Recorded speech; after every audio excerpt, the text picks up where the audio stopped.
Bueno, buenas tardes a todas y todos. Ahí voy viendo que se van conectando masivamente, así que cuando vea que deja de subir el número de conexiones, arranco. Ojalá que siga por un largo rato, de todos modos.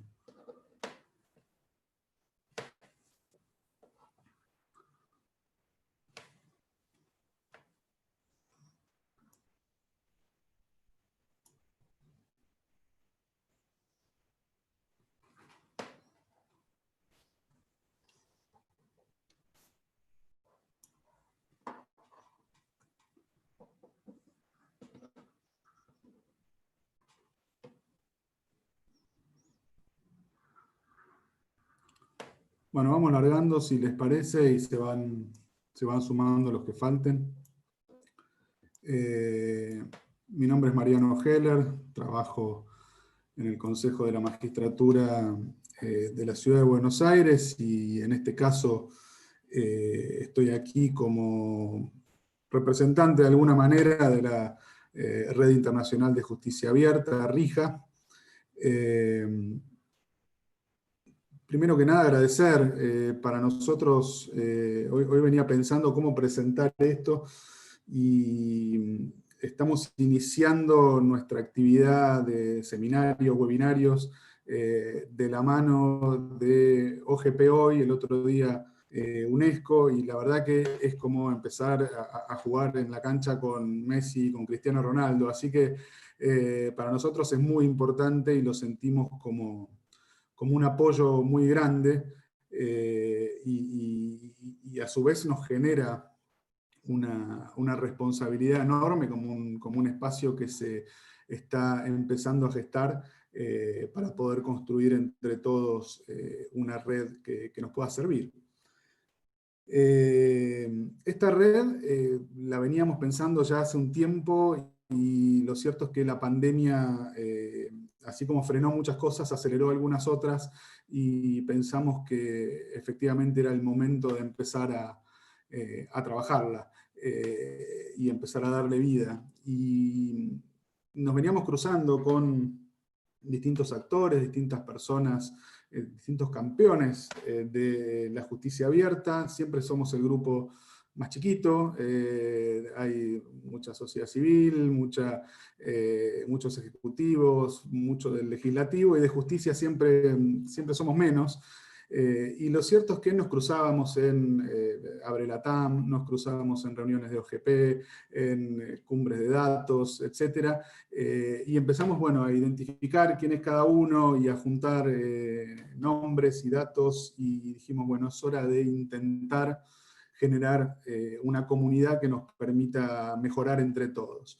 Y así surge la red internacional. Ya hemos empezado a trabajar hace algunos meses, trabajamos en comisiones, empezamos a generar algunos productos y es una red que honestamente tiene una muy buena diversidad. Está compuesta obviamente por gente de los poderes judiciales, gente de los ministerios de justicia, pero también mucha sociedad civil y mucha academia, que para nosotros es fundamental incluirlos en esta ecuación. Y hemos, como les decía, empezado a trabajar y empezado a generar distintos hechos. Insisto, trabajar en un webinario con OGP para nosotros es una posibilidad espectacular. Hoy está compuesta la red por personas de más de 15 países. Es una red individual, ¿no? Todavía no apuntamos a lo institucional, y ya tiene más de 100 personas que están trabajando, que estamos trabajando.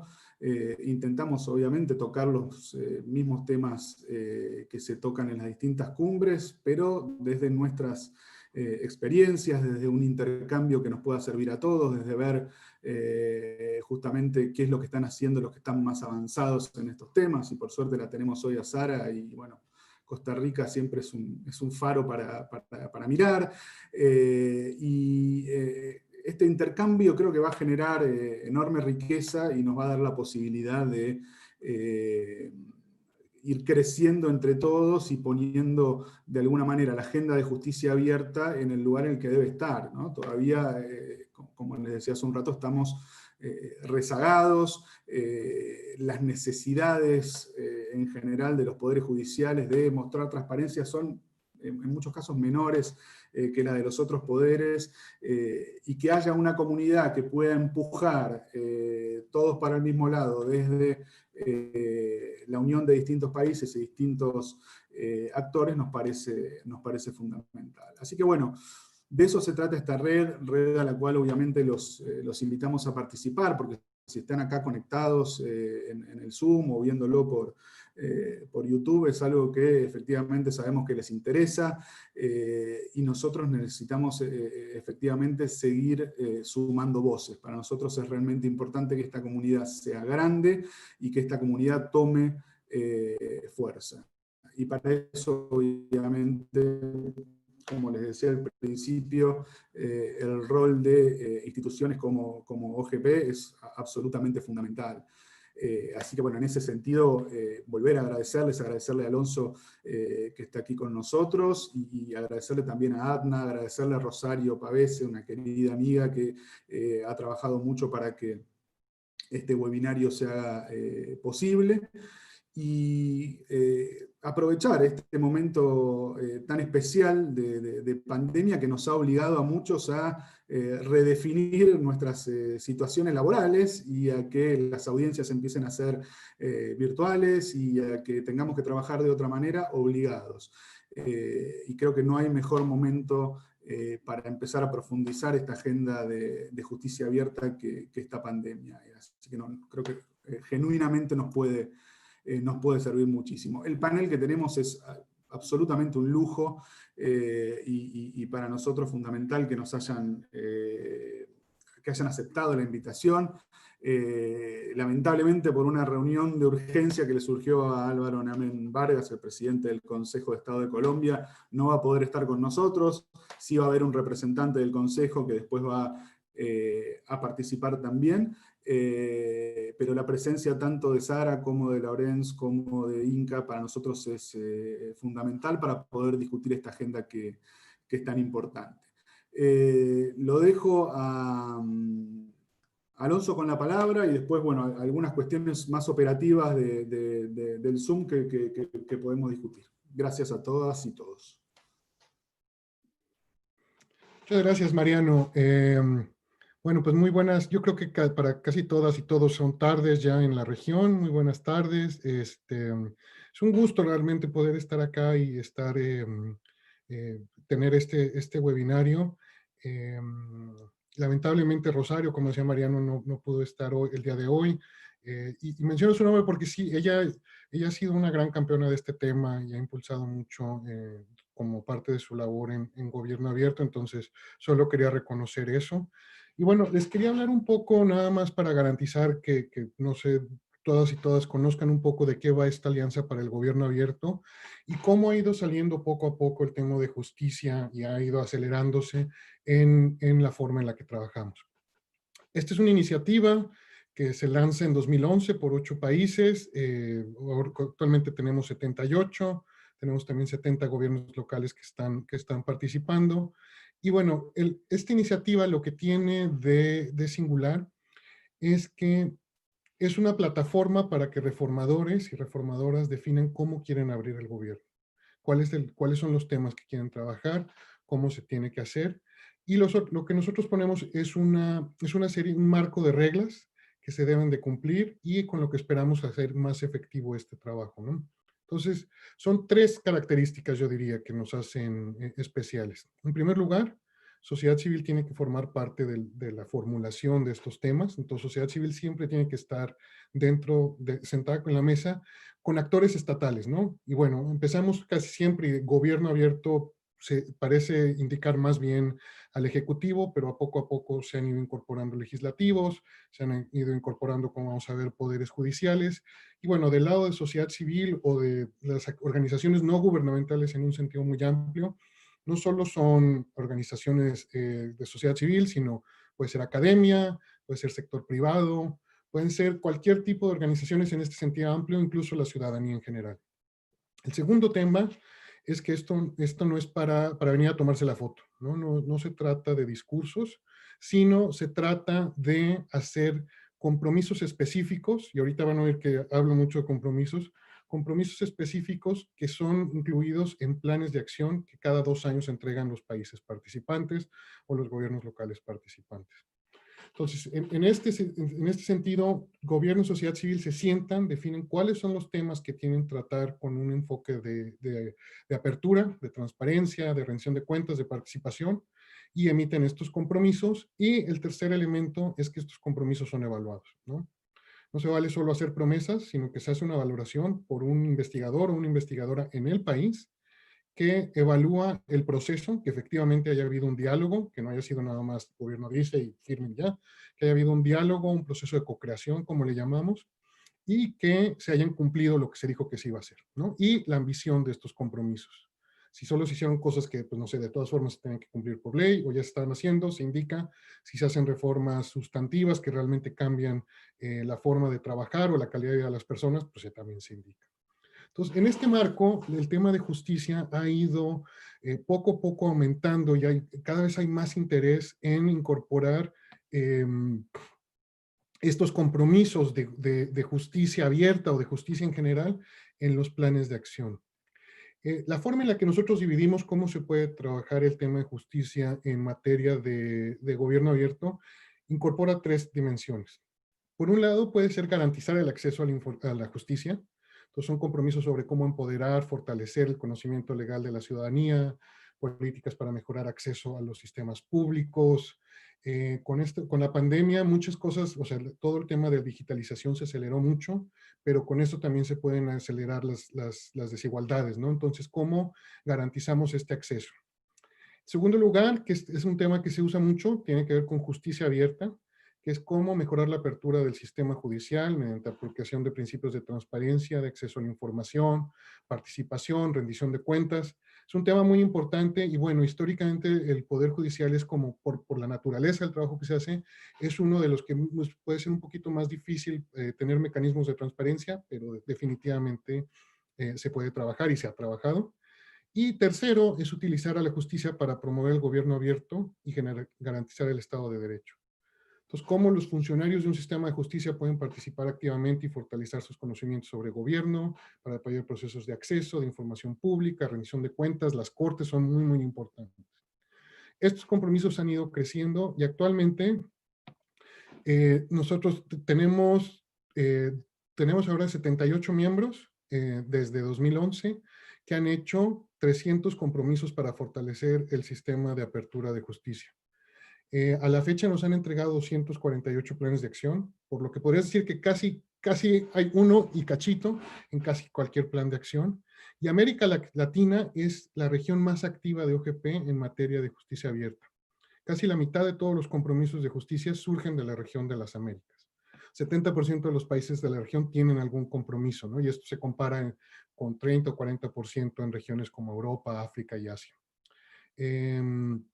También hemos visto que cada vez aumentan más las instituciones que participan, vemos mayor involucramiento de los poderes judiciales, de ministerios de justicia, fiscalías. Entonces, todo este entramado institucional que constituye los sistemas de justicia se empiezan a involucrar de una forma u otra con estos procesos de la Alianza para el Gobierno Abierto. En su mayoría, casi 80% de estos compromisos tienen que ver todavía con provisiones de transparencia y de acceso a la información, ¿no? Brindar mayor información. Y algo bien interesante, 54% de estos compromisos se evalúan como ambiciosos. Entonces, esto es un porcentaje bastante alto y habla un poco de que pues tienen, o sea, esto tiene la capacidad de cambiar realmente con la forma de que se trabaja en un país. Y 31% tuvieron lo que nosotros consideramos resultados fuertes, ¿no? O sea, realmente hicieron este cambio y empujaron la forma de trabajar. No les voy a dar un spoiler, como dirían los americanos, sobre algunos de los compromisos que vamos a escuchar ahora. Vamos a escuchar experiencias muy interesantes de Costa Rica, por ahí un poquito de Colombia. Entonces, solo decir que pueden ver que tenemos varias publicaciones, vamos a estar pegando, sobre qué están haciendo los países en materia de justicia, para dar mayor apertura y darle un enfoque de gobierno abierto. Mariano, de vuelta a ti. Excelente, muchas gracias, Alonso. Bueno, ahora sí, algunas cuestiones metodológicas y pedidos por mi parte. Bueno, primero que algunos ya lo están haciendo, que se vayan presentando en el chat para ver, bueno, quiénes estamos aquí. Avisarles que la reunión está siendo grabada, darles ese aviso. Los expositores iban a tener 10 minutos y bueno, teniendo en cuenta que va a haber un expositor menos y que después vamos a sumar unos 3 minutos a la segunda parte de un expositor también de Colombia, vamos a darles en todo caso un par de minutos más, pero vamos a intentar ser muy estrictos con esto. Tengo ya mi cronómetro aquí, así que a los 10 minutos les voy a avisar que les quedan 2 minutos como para ir cumpliendo con los distintos tiempos y que el webinario tenga la estructura que pensamos que debía tener. Y sobre todo esto lo hacemos teniendo en cuenta la posibilidad de que ustedes hagan todas las preguntas que quieran hacer en el chat y que después entre Alonso y yo vamos a ir recopilándolas y pudiendo pasárselas a los expositores. Así que sin más introducción, ahora sí quiero presentar a Sara Castillo Vargas, que es integrante del Consejo Superior del Poder Judicial de Costa Rica. Lo dije al principio, lo vuelvo a decir, cuando hablamos de justicia abierta, Costa Rica es un faro para la mayoría de nosotros y nos parece fundamental escuchar su palabra y su experiencia y sobre todo cómo, bueno, también cómo se han ido adaptando en esta época tan particular que nos toca vivir. Así que empezamos, Sara, contigo. Bienvenida.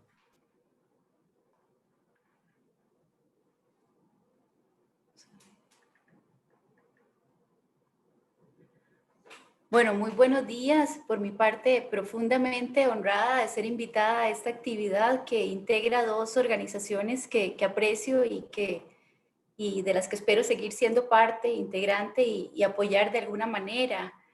Tanto la red en su nueva conformación, ¿verdad? Esta entidad nueva tan prometedora y que creo que nos ayuda a lograr lo que todos anhelamos, ¿verdad? Y que solo lo podemos construir juntos. Y por supuesto el apoyo y la compañía que hemos tenido siempre de OGP y que pues ya para nuestro caso es histórica. Quiero agradecer a todos los visionantes que hoy sacan un ratito de su tiempo para compartir con nosotros y espero pues que mi intervención pueda de alguna manera contribuir a que sintamos este espíritu de comunidad, de aprendizaje, de lecciones de otros, porque siempre tenemos muchísimo que aprender desde la escucha y la atenta colaboración y co-creación. Bueno, yo les propongo un pequeño formato para mi presentación. Yo quisiera referirme a 3 aspectos básicos. Por una parte, a la importancia de generar política pública en materia de justicia abierta, y de allí me referiré un poquito a la experiencia costarricense, que creo que ustedes conocen. Mis colegas han participado ya en bastantes actividades y han profundizado en la política, por lo cual yo no voy a profundizar en los aspectos puntuales de la política de justicia abierta del Poder Judicial, pero sí les quiero hacer ese encuadre contextual de qué significa para un Poder Judicial tener una política pública en esta materia.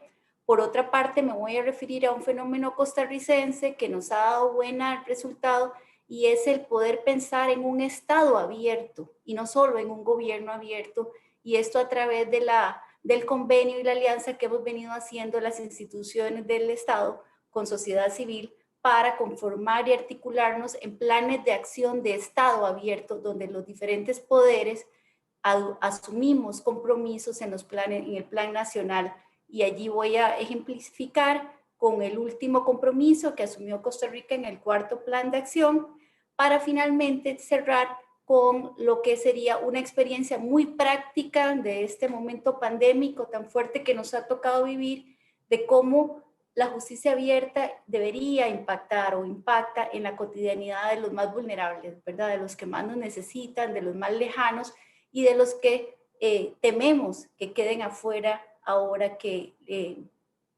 la situación ha cambiado tanto.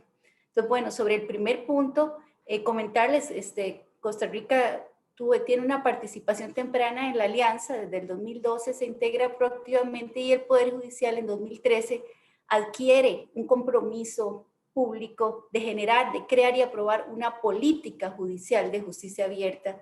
En ese momento lo hizo la señora presidenta de la Corte, y ella fue el motor inicial que empezó con cómo se creaba esta política. Esta política se materializa con un acuerdo de la Corte Plena en 2018, o sea que tenemos una política relativamente joven, pero sí tengo que decirles que con mucha historia, porque en realidad el Poder Judicial costarricense empieza a trabajar estos temas bajo otra sombrilla, que es la sombrilla de participación ciudadana. Nosotros tenemos un mandato en la Constitución que nos dice que el gobierno es participativo y lo ejercen el pueblo y los tres poderes. Entonces, en cumplimiento de ese mandato, la Comisión Nacional para el Mejoramiento de la Administración de Justicia, CONAMAC, empieza en 2008 un proyecto, investigación-acción, de cómo acercábamos la ciudadanía al sistema, cómo empezábamos a dialogar con el sistema. Ese proyecto deviene en una política también aprobada, pero en 2015. O sea que cuando se empieza a hablar de justicia abierta, el Poder Judicial había venido en paralelo trabajando distintas iniciativas de acercamiento y participación ciudadana, también en transparencia. De allí que en el trayecto de construcción, de co-creación de la política de justicia abierta, tenemos la fortaleza de tener ya una experiencia fuerte en participación y una política en participación ciudadana que viene a ser el preámbulo y la plataforma para lo que en este momento constituye la política de justicia abierta y que por supuesto tiene como uno de sus ejes la participación. En esta política, les digo que es muy importante hablar de esto porque cuando tenemos una política aprobada institucionalmente nos obliga a tener una visión, un alcance más amplio, una meta, y aclararnos algunos conceptos que deben ser prioritarios y como ejes de acción en todo el accionar institucional. De allí que en este momento, pues, la implementación de la política dentro del Poder Judicial se da de muchas maneras. El Poder Judicial costarricense es una entidad compleja, diversa, porque incluye la Policía Judicial, el Ministerio Público, o sea, la Fiscalía, incluye también la Defensa Pública y, por supuesto, la Judicatura. Entonces, cuando hablamos de una política judicial de justicia abierta, estamos hablando de una política que incluye a todos esos órganos y que de muy distintas maneras todos tenemos que participar, ya sea rindiendo cuentas, abriendo datos, tomando consultas, comunicando mejor, etcétera, etcétera. Pero sí quería como comentarles que para nosotros es una gran protección, digamos, un gran acierto poder contar con un documento macro de política con objetivos y metas a largo alcance. En simultáneo, pues como les comenté al inicio, en Costa Rica, con un liderazgo del Ejecutivo, se vino articulando lo que hemos llamado ahora un Estado abierto. Hace unos años se firmó un convenio entre los tres poderes de la República y el Tribunal Supremo de Elecciones para trabajar articuladamente y empezamos a trabajar bajo las consignas de la creación y constitución de los planes de acción.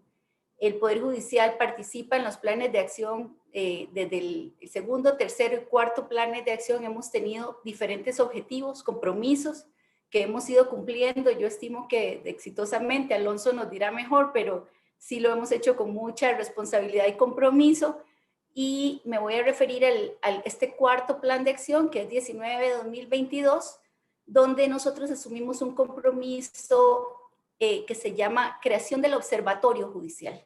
El Observatorio Judicial viene a tratar de dar respuesta a una necesidad muy sentida, que es esa demanda institucional por mayor transparencia de cómo estamos resolviendo los tiempos, todo el problema de la mora judicial, el retraso judicial, y qué hacemos nosotros como operadores de justicia con todos los recursos que institucionalmente se nos dan si las personas no ven resultados, siempre sienten que el sistema es lento, que no le da la respuesta que quieran. Entonces se pensó que, bueno, tenemos que empezar por transparentar la información. y eso es el observatorio. El observatorio es una iniciativa del señor presidente de la Corte, el doctor Fernando Cruz, y se está construyendo a partir de un sistema de información georreferencial que ya la institución tenía, bastante rico. A mí me encanta porque podemos visualizar geográficamente dónde hay un juzgado, cuántas personas trabajan ahí, qué materias ve, cuál es la competencia, la jurisdicción, etcétera, etcétera. Y ahora nosotros con el Observatorio Judicial estaríamos agregando una inmensa cantidad de datos sobre mora, sobre tiempos de respuesta. Bueno, ya estaríamos bajando la información a detalle al observatorio. Ese proyecto está en un 70 y algo % de ejecución. Ya se creó la plataforma, el dashboard, estará en línea. Se han hecho consultas ciudadanas, también estamos validando información, datos, y la idea es poder subir la mayor cantidad de datos abiertos. Sobre esto, pues, me gusta como resaltar el valor también de poder trabajar articuladamente con otras instituciones públicas y pensarnos como un Estado abierto. Y finalmente, porque veo que mi tiempo corre, quisiera comentarles, ya que a nivel local, algo que se dio a partir de de lo que solamente se puede dar a partir de esa interacción y de esa cercanía de la institucionalidad con las personas que más vulnerabilizadas. El Poder Judicial tiene, así como otros países en América Latina, el Servicio Nacional de Personas Facilitadoras y Facilitadores Judiciales. Estas son personas en las comunidades más retiradas, personas que de manera voluntaria han acompañado al Poder Judicial por 7 u 8 años ya en procesos formativos para servir como vínculos de la institución con sus pueblitos. Es un servicio voluntario, ellos dan asesoría, hacen mediaciones, etc. Con todo el tema de la pandemia, pues estas comunidades, especialmente pobres, vulnerabilizadas, remotas, han sufrido muchísimo.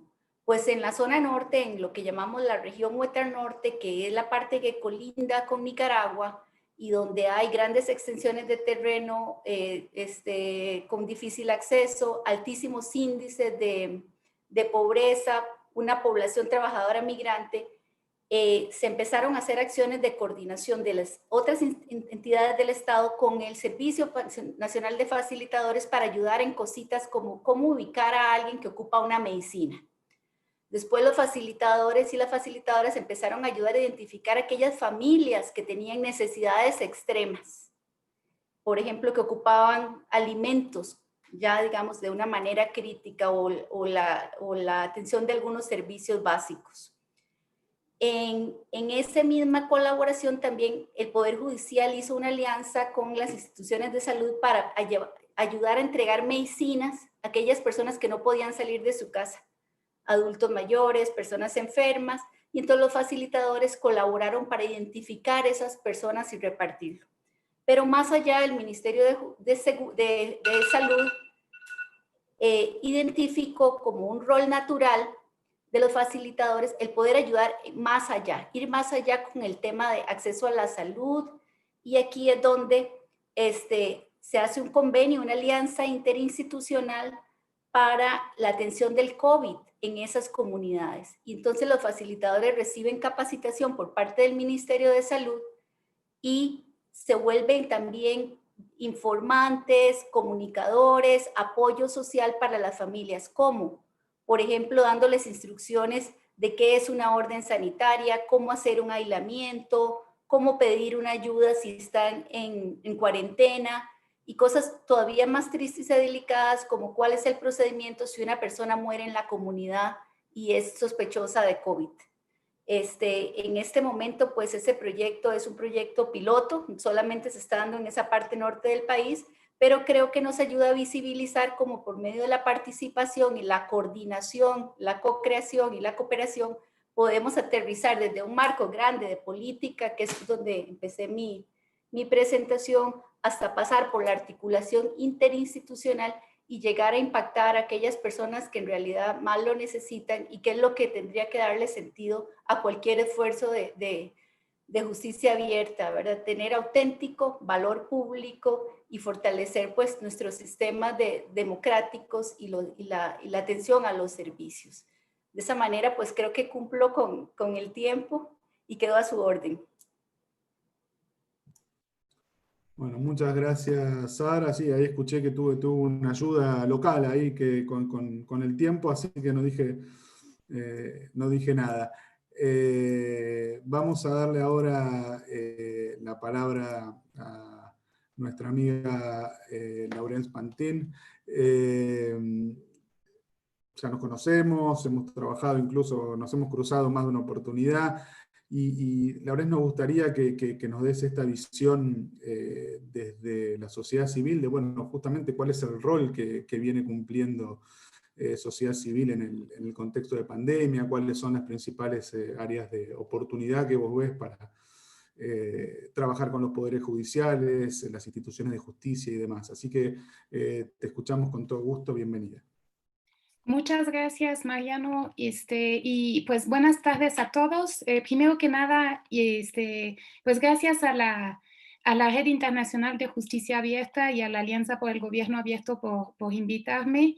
La verdad es un gusto y un honor compartir este espacio con tan distinguidas y distinguidos panelistas.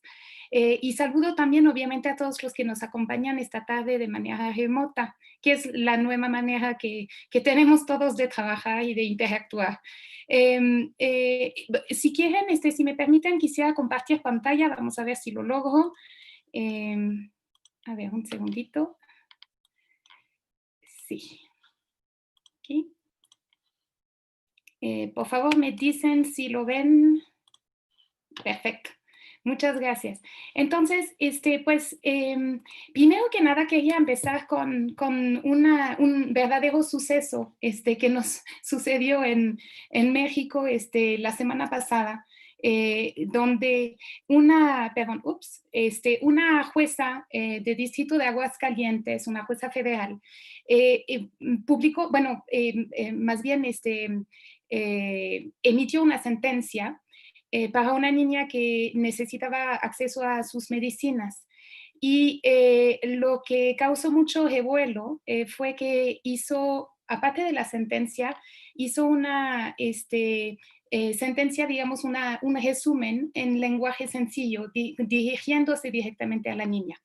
Es una sentencia, si no la han visto, léanla, es muy emotiva. Pero lo interesante, y eso es a esto quiero llegar, es en realidad las reacciones que provocó esta sentencia. Por una parte tenemos, discúlpenme, una reacción bastante interesante de resistencia, alguien diciendo, bueno, el fondo está bien, pero la forma está pésima. Y nos parece, y hubo varios de estos comentarios de abogados que piensan que pues una sentencia que se dirige a una niña no es una verdadera sentencia. Y luego, algunas reacciones de asombro, gente que decían, espero que no corran a la jueza, que parece sorprendente que puedan pensar que esto podría ser la reacción del Poder Judicial, algunos diciendo que era la mejor sentencia que habían leído en años, y luego otros proponiendo ya que esta jueza fuera ministra de la Suprema Corte. En fin, lo que quiero decir es que esta sentencia nos enseña un poco en dónde estamos en la agenda de justicia abierta en México. Yo creo que es importante señalar que no existe como tal una política nacional de justicia abierta, desafortunadamente. No hay un esfuerzo como es el caso en Costa Rica, donde hay como desde las más altas esferas un impulso a este tema. Existen sí, como lo vemos, esfuerzos aislados de algunas instituciones de impartición de justicia. El Tribunal Electoral del Poder Judicial de la Federación ha sido muy insistente en este tema de justicia abierta. Algunos poderes judiciales locales le están entrando, algunos juzgadores también y algunas organizaciones de la sociedad civil. Pero todavía hay mucho que hacer. Que justamente sobre este tema, entiendo que había un interés en ver en este contexto actual qué está sucediendo. Y yo creo que una de las preguntas, una de las sensaciones que ha habido es que en realidad, pues la justicia abierta ha sido de cierta manera como víctima de la pandemia. ¿Cómo lo hemos visto? Por ejemplo, en México, la atención al público se cerró durante 5 meses en muchos poderes judiciales y todavía no se ha reanudado como antes, el antes que todos añoramos, ¿no? Eh, por otra parte, las obligaciones de transparencia han sido suspendidas, los plazos para cumplir con estas obligaciones han sido suspendidos durante meses por una decisión de los órganos garantes de transparencia que no nos pareció lo más adecuado, pero que ha tenido como consecuencia que han dejado de publicar la información que tienen normalmente que publicar.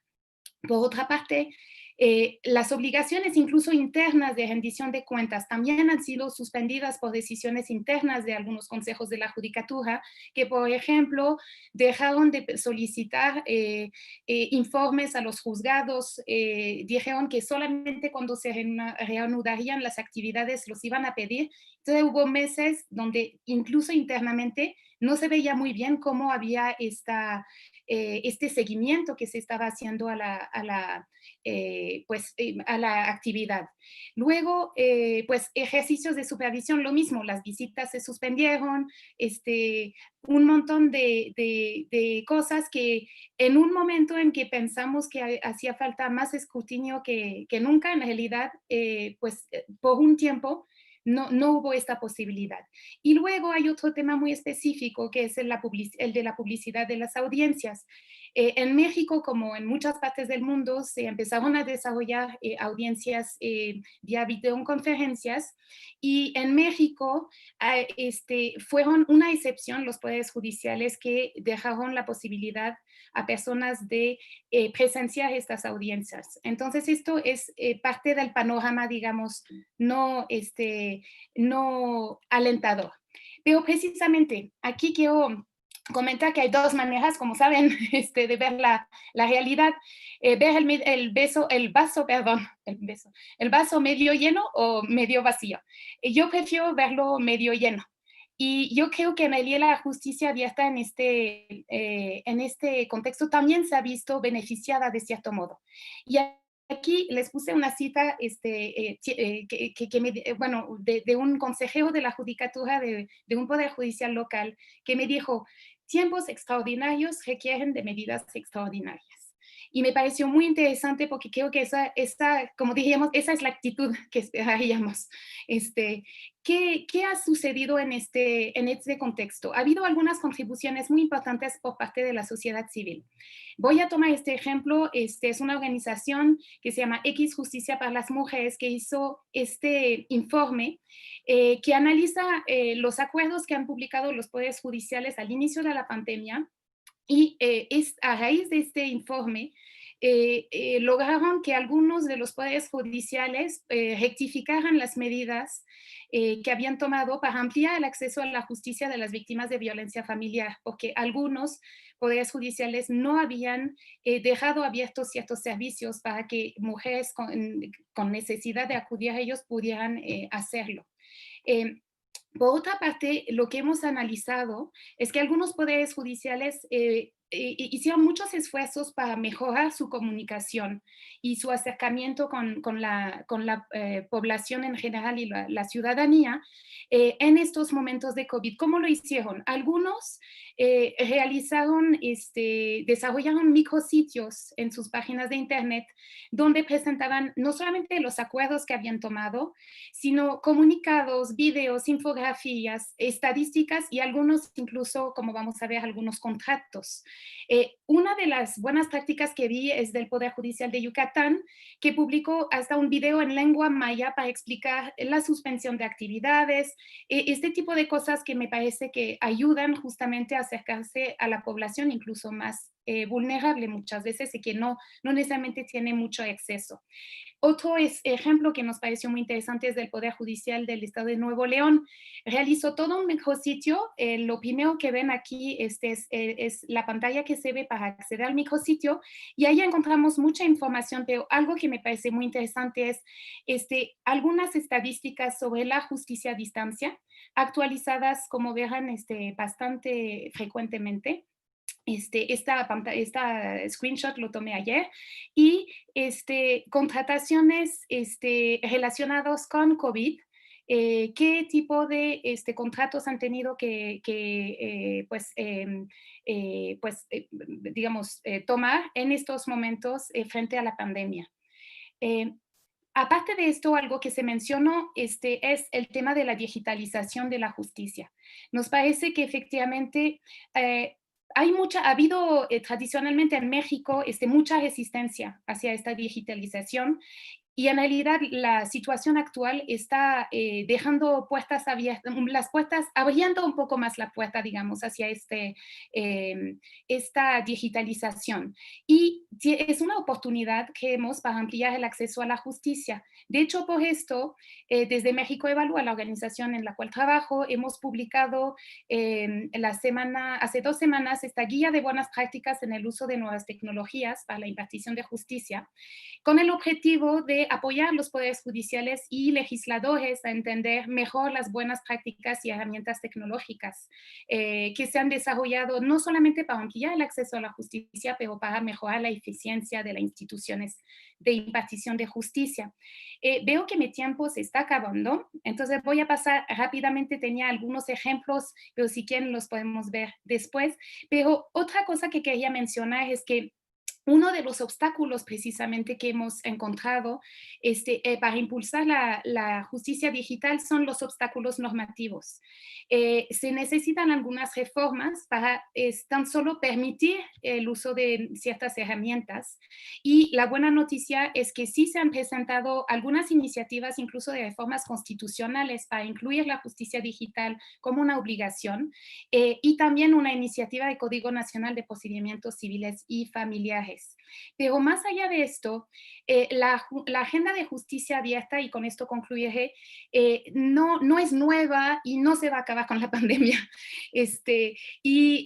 Un ejemplo que no quería dejar de tomar es el de este colectivo, Lo Justes que Sepas, en que participamos, que desde finales del 2018 impulsó una reforma a la Ley General de Transparencia para obligar a los poderes judiciales a publicar todas sus sentencias. Lo interesante aquí es que fue una colaboración entre organizaciones de sociedad civil y legisladores. Quisiera decir que con poderes judiciales, pero desafortunadamente no hubo mucho apoyo por allí, pero sí lo logramos, y el 13 de agosto de este año esa reforma ya se publicó, en lugar de que se tengan que publicar sentencias que solamente sean de interés público, ahora se van a tener que publicar todas las sentencias. Pensamos que es una buena noticia, y esperamos que pues estos ejemplos den algo de esperanza. Como les dije al inicio, yo soy más bien optimista, y entonces espero que pues sea solamente el inicio de una agenda de justicia abierta en México. Muchas gracias. Bueno, muchísimas gracias, Laurence. Muy interesante la exposición y la experiencia de cómo se fueron dando las cosas en México. Creo que cada país lo ha ido viviendo de manera distinta, pero todos con problemas en general bastante similares. Recordarles a todos que pueden ir haciendo preguntas en la plataforma, si así desean hacerlo, para que después sean contestadas. Y los dejo ahora con Inka Matila. Inka, nos gustaría conocer un poco acerca de la estrategia del PNUD en la promoción de políticas de justicia abierta en la región, y por sobre todas las cosas, si hay alguna experiencia concreta por ahí para compartir respecto de República Dominicana. Y bueno, también un poco sé que están pensando en los desafíos post pandemia, así que bueno, ir un poquito hacia ese lugar también. Bienvenida y te dejamos la palabra.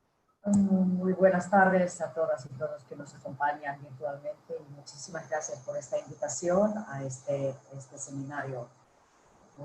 Por supuesto, un agradecimiento a los organizadores de Red Internacional de Justicia Abierta y la Alianza por el Gobierno Abierto, Mariano, Alonso, por supuesto también Álvaro. Muchísimas gracias por acordar y pensar en nosotros como PNUD. Sobre todo, hoy estaré compartiendo la experiencia de República Dominicana, donde un poco, Laurence, lo que tú dijiste, cómo se ha podido dar incluso un impulso para todo el tema de digitalización en un marco más amplio.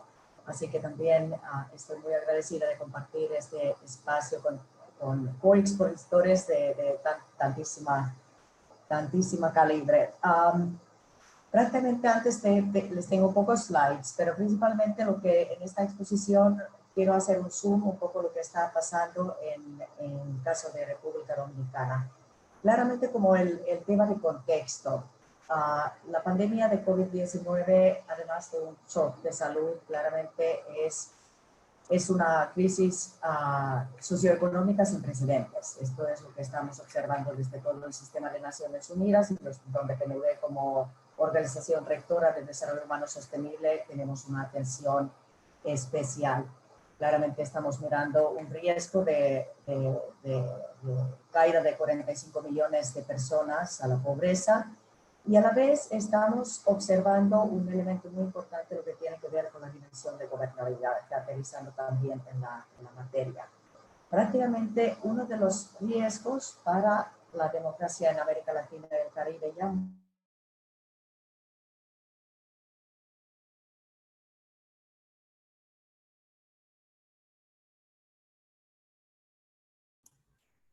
A ver, ahí hubo... mucho antes del Estado. ¿Aló? Sí, no, se había frizado todo, pero ya volviste.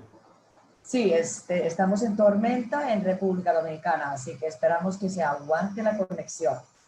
Entonces, ya aterrizando un poco en esta línea, en caso de República Dominicana, prácticamente lo que estamos mirando, según los datos del Latinobarómetro, ya antes de la pandemia, en 2018, prácticamente la confianza o la confianza que tenía la ciudadanía hacia el Poder Judicial era solamente 24%. En caso de República Dominicana, en práctica lo que habíamos visto, la tendencia que solo 3 de cada 10 dominicanas confiaban en 2018 en el sistema de justicia, y hace 6 años la cifra era aproximadamente 6 de cada 10. Entonces, estamos entrando a una tremenda presión hacia el sistema de justicia en un contexto de mucha desconfianza. Entonces, yo creo que esto es un elemento lo que nos ayuda, digamos, ir aterrizando la presentación de esta tarde. Por esta razón estamos mirando que, además de crisis de shock, de salud y crisis socioeconómica, estamos frente a una crisis de gobernabilidad. Cómo las instituciones están pudiendo responder ante las múltiples demandas que tienen la ciudadanía. En caso de República Dominicana, prácticamente ya antes de esta pandemia, igualmente como Laurencia, estamos mirando que los poderes judiciales en la región sí tienen una oportunidad de darle prioridad a la transformación de sus capacidades institucionales, poniendo elementos como acceso a datos, innovación, digitalización y sobre todo transformaciones y reformas institucionales que ponen las personas al centro y acelerar estos procesos, además de las presiones que claramente se está enfrentando en cuanto a cómo se puede continuar dar los servicios de justicia y una búsqueda constante de alternativas para reducir presión sobre el mismo sistema de justicia en estos tiempos extraordinarios. En caso de República Dominicana, entramos a la pandemia en un contexto donde ya se había empezado a trabajar hacia un plan estratégico de Poder Judicial, Visión Justicia 2024, desde una ambición muy fuerte, donde principalmente como principio se tenía la importancia de justicia para todas y todos, además de asegurar un servicio judicial oportuno y eficiente, integridad, una confiabilidad hacia el sistema. Entonces, lo que en práctica hemos visto desde marzo de este año es que la implementación de este plan estratégico se ha acelerado. Prácticamente lo que hemos visto que la importancia de enfrentar este tipo de situaciones extraordinarias desde una base donde se había ya tomado algunas medidas bastante importantes en cuanto a inclusión social y la protección de derechos humanos, dio como unas bases para búsqueda y enfrentar digamos, esta pandemia de una manera tal vez bastante ejemplar. Entonces, en este sentido, lo que quiero aterrizar en el contexto del plan estratégico del Poder Judicial, la importancia, lo que es el tema de hoy, es cómo poner el pueblo, las personas y su confianza en el sistema al centro. Y cómo se puede también utilizar este momento disruptivo para acelerar este enfoque. Prácticamente lo que ha pasado en el contexto de República Dominicana prácticamente fue posible justamente por estos pasos antes, pero que también podría ser una recomendación importante de aprovechar estos momentos extraordinarios o para medidas extraordinarias, como también dijo Laurence en su presentación. De cierta manera, lo que hemos visto, lo que se ha puesto también muy en evidencia, es la clave de poner en la transformación y centrar los servicios de justicia en las personas para garantizar que realmente estén respondiendo en este momento extraordinario a sus necesidades. En este contexto, prácticamente lo que ha pasado, que prácticamente la tecnología y el paso a lo digital presenta una tremenda oportunidad para cambiar la forma en que el ciudadano y la ciudadanía está experimentando el sistema de justicia y para crear, por supuesto, la confianza en este sentido. Es interesante, desde PNV estuvimos respondiendo a esta solicitud del presidente de Corte de Suprema de Justicia, prácticamente diciendo, ayuden a nosotros desde asistencia técnica, desde el brazo operativo, en nuestro plan, que ya era ambiciosa para ser implementado en 7 años, acelerar para que sea implementable en 2. Entonces, lo que estamos viviendo en caso de República Dominicana es un ejemplo vivo que posiblemente también estas aceleraciones sí son posibles. En caso de República Dominicana, el 80% de la población, y esto es un dato muy importante, tiene algún tipo de acceso a Internet, no a través de banda ancha, pero sobre todo a través de sus celulares.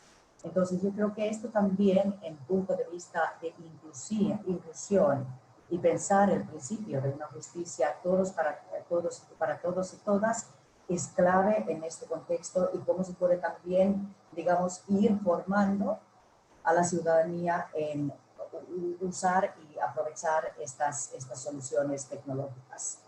Algunos ejemplos, lo que quería poner hoy en la mesa desde lo que ha pasado desde marzo a esta fecha, es principalmente los pilares centrales donde se ha estado acelerando las acciones, la integridad y transparencia, claramente encender la luz y cómo la digitalización también puede servir hacia la ciudadanía como iluminador lo que está pasando en el mismo sistema. También un proceso de desmonopolización de la información, identificación de decisiones discrecionales en la parte administrativa en la institución. Entonces, ya estuvimos acompañando y había un fuerte proceso, digamos, de aumentar la eficiencia y eficacia de los mismos servicios institucionales. Entonces, en vez de paralizar este proceso, realmente la pandemia, debido a la presión que se está experimentando en el sistema, también se ha podido acelerar este proceso. Claramente también estamos poniendo mucho enfoque y acompañando en la parte de control y monitoreo de todos sus procesos de compras y los contratos y una atención adecuada de gestión de los recursos humanos. Claramente es una transición muy rápida a modalidades de teletrabajo, de cómo mantener, digamos, los servicios abiertos a pesar de esta pandemia. ¿Cuál ha sido nuestro papel desde claramente yo creo que aquí, como organización multilateral y intergubernamental con una presencia en 170 países, ha sido como tal vez para nosotros un ejemplo de cómo se puede combinar, digamos, una asesoría de alto nivel en términos técnicos, donde desde global, desde experiencias regionales y las experiencias nacionales, se puede servir y poner este tipo de asesoría a servicio del país. Entonces, lo que hemos visto en caso de la pandemia es también cómo se ha podido, digamos, aprovechar más no solamente las capacidades internas del PNUD, sino las redes y alianzas. Inca, perdón, dos minutitos para cerrar, por favor. Gracias. Exacto, perfecto. Y luego combinando, digamos, este papel nuestro con un apoyo operativo en este sentido de acompañar en los procesos bien complejos para avanzar hacia algunas de las soluciones, hacia la mayor digitalización. Entonces, aquí lo que hemos visto es, por ejemplo, la posibilidad de implementar algunas soluciones de innovación incremental. Por ejemplo, cómo en medio de pandemia incluso estamos pudiendo apoyar a nuevo tipo de sistemas de seguimiento como tableros de integridad, donde en medidas concretas podemos estar midiendo cómo se está respondiendo a los principios básicos de este plan estratégico que se tiene para el sector, y toda la parte de digitalización en cuanto, digamos, a el centro de gestión de toda la documentación, la trazabilización de los expedientes. Incluso pudimos impulsar una digitalización de más de 600 expedientes en solo 2 meses de la inicio de la pandemia. Entonces, ya con mis 2 últimos minutos termino.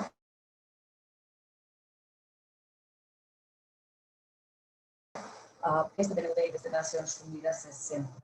En estos tiempos, con tanta presión de corto plazo, no podemos olvidar el mediano y el largo plazo. La importancia de no parar, digamos, en estos tiempos, especialmente estos tiempos que se van a extender a largo, con la importancia de ir fortaleciendo los procesos institucionales. Y claramente lo que hemos visto en toda la región y en caso de República Dominicana, que estas debilidades institucionales, especialmente en caso de justicia, se puso en evidencia, pero que también se está abriendo una tremenda oportunidad de buscar nuevo tipo de recetas, no solamente a través de servicios digitales, sino también desde este enfoque de poner las personas al centro, no solamente desde el punto de vista de atención, sino también desde todo el pensamiento de cómo debe funcionar la institucionalidad.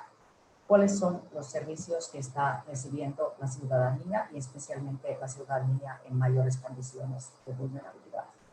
Gracias. Muchísimas gracias, Inca. Y bueno, vamos a pasar ahora a una etapa, a una fase del diálogo donde vamos a tener algunas reacciones de algunos especialistas respecto de lo que fueron diciendo nuestras panelistas. Le vamos a dar la bienvenida en este caso a Joaquín Caprarulo de ASIG, a Alejandra Nasser de CEPAL, a Marisol González de la Secretaría Técnica de Modernización del Órgano Judicial de Panamá, y a María del Pilar Castro Valencia de la Presidencia del Consejo de Estado de Colombia. Así que los vamos recibiendo a ellos y los dejo aproximadamente con 3 minutitos cada uno, por favor, con Joaquín de ASIG.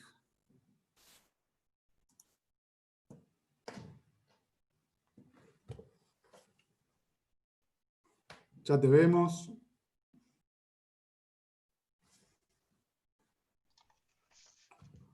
Joaquín, ¿nos escuchás?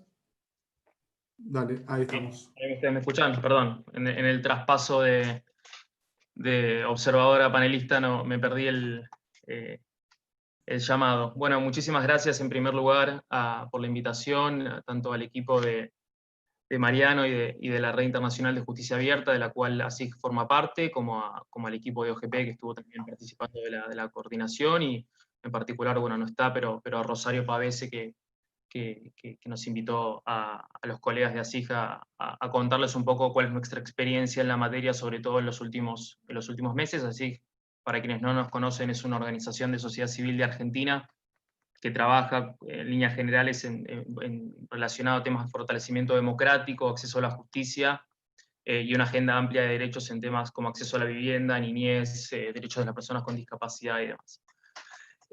Mis reacciones están muy relacionadas, me parece, a mucho de lo que explicó Laurence en su exposición y varias de las cuestiones que también planteó Inka. Nosotros a principios de la pandemia, junto a un grupo de organizaciones de la sociedad civil de América Latina, un total de 11 organizaciones de 10 países diferentes, empezamos a trabajar en un monitoreo de cómo estaban respondiendo los sistemas de justicia a este nuevo escenario, básicamente porque advertíamos de conversaciones comunes que se presentaban muchísimos problemas y muchísimos desafíos.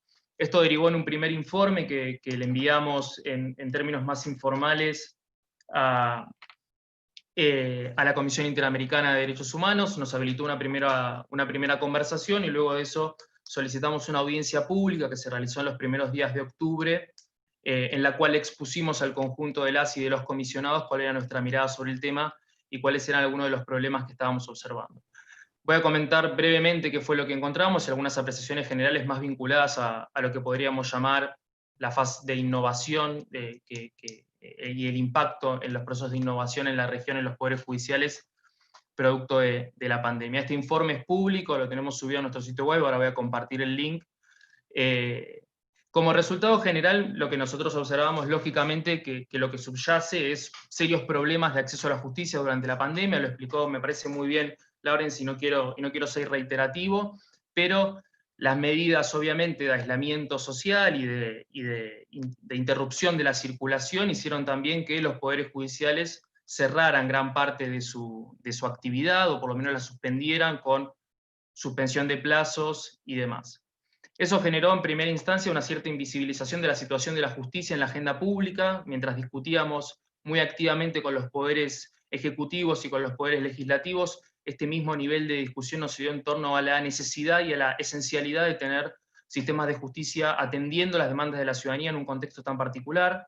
En segundo lugar, vimos limitaciones al acceso a la justicia en todos los países de la región, en particular para grupos vulnerabilizados, y poca proactividad en materia de supresión de barreras de todo tipo para el acceso a justicia, en particular en términos económicos, considerando el impacto diferencial que ha tenido en gran parte de la economía informal la situación generada por la pandemia, ¿no? Cuando existen barreras de acceso económico a la justicia en un contexto de estas características se ven particularmente profundizadas. Y también, y como tercera conclusión, son muchas conclusiones las de este informe, pero las que me interesan identificar en este momento, una escasa participación de la sociedad civil en la elaboración de los planes y de las estrategias para readecuar el funcionamiento de los poderes judiciales durante la pandemia, y en este contexto en particular, donde muchos de los países de la región de a poco están retomando ciertas actividades, empezar a pensar conjuntamente cómo se tiene que dar esa reanudación. Y como corolario hemos observado, primero, muy poca rendición de cuentas de parte de los poderes judiciales, fueron muy pocos los poderes judiciales de la región, sobre todo los máximos tribunales o aquellos órganos que tienen potestades de superintendencia sobre los sistemas de justicia. Vimos muy pocas acciones de rendición de cuentas en el sentido de dialogar o conversar con la sociedad civil para explicar en lenguaje claro y sencillo qué medidas estaban tomando, por qué las estaban tomando y cuáles pensaban tomar a futuro. A diferencia de lo que sí tal vez pasó con los poderes ejecutivos o con los legislativos, que seguramente con limitaciones y con todas las críticas que podamos hacer, se dio un proceso de rendición de cuentas, me parece un poco más dinámico. Después lo que pasa en materia de acceso a la información pública, que lo explicó muy bien Laurence, perdón que sea reiterativo en la referencia, pero para justamente no pisarnos en los comentarios, de la supresión de plazos para responder pedidos de acceso a la información pública. En Argentina en particular, la aplicación de la ley, por lo menos a nivel nacional, viene muy rezagada en el ámbito del Poder Judicial, que no tiene instancias de presentación digital en algunos casos, y para una parte del Poder Judicial, no para toda, de pedidos de acceso a la información. Y también el hecho de que en muchos países se observó que no hubo una actividad en materia de transparencia activa y publicación de información acorde a como venía siendo con anterioridad.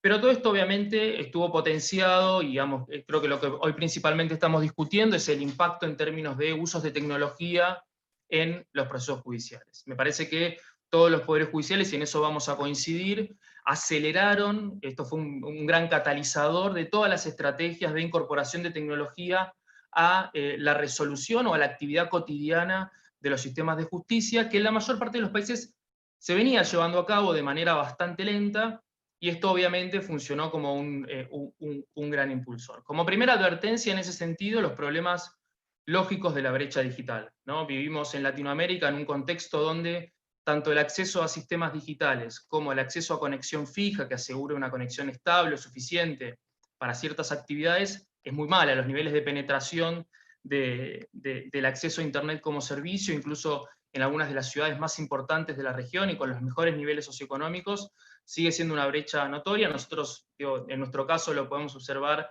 y hemos tomado acciones en ese sentido en el ámbito de la ciudad de Buenos Aires, que es la ciudad más rica de la Argentina y que, sin embargo, subsiste una brecha digital importante. Y esto tiene un impacto, lógicamente, en materia de acceso a la justicia, no solamente en términos de lo que a los grupos vulnerabilizados refiere, sino también incluso para las y los litigantes, que en muchos casos, si bien tienen acceso a Internet, por cuestiones generacionales incluso, hay poco conocimiento sobre ciertas herramientas, y los poderes judiciales se han mostrado poco flexibles o poco ágiles tal vez para adecuarse a estas nuevas necesidades relacionadas con la digitalización de los procesos.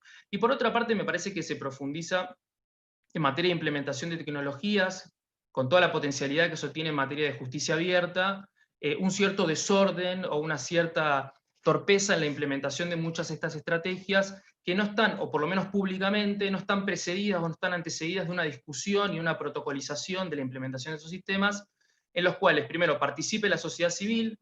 Claramente hay un problema en los sistemas de justicia que son poco conscientes o poco amigables a una discusión sobre experiencia del usuario, entonces avanzan en medidas sin antes tratar de incorporar una mirada de las y de los usuarios sobre el sistema de justicia. Y esta protocolización también han derivado en que no podamos explorar la potencialidad absoluta que tiene la utilización de tecnologías de la información y la comunicación, por cuestiones muy elementales, ¿no? Y que están muy relacionadas, me parece, que con una cultura de nuestros poderes judiciales que hace que no podamos explotar absolutamente esta potencialidad. Desde cuestiones elementales, por ejemplo, como la interoperabilidad entre los sistemas digitales de los poderes ejecutivos y de los poderes judiciales.